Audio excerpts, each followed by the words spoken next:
Right, absolutely. The rescue operation still very much ongoing after this collapse happened on Christmas Day. This collapse was violent enough that it actually registered as an earthquake, as a 4.0 earthquake here in eastern China before it was understood that this was in fact a mine collapse. As you mentioned, 8 miners have now been located. They are weak with hunger, according to state media, but supplies have been sent down through a very small drilling hole, and officials managed to speak with these 8 men via intercom. As you mentioned, they've been trapped for several days now, but apparently were able to find or be in a part of this mine that was intact after this collapse happened. Unfortunately, though, we do know that one person has been confirmed killed as a result of this, and there are 9 miners that remain missing at this point.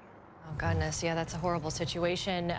But Matt, I mean, it is, again, worth pointing out that this is one of a series of deadly accidents that China has seen just this year, really. And one of them includes that sinking of the ship on the Yangtze River this past summer. There was a report that was done, or I guess an inquiry into it about what happened. What did this report conclude?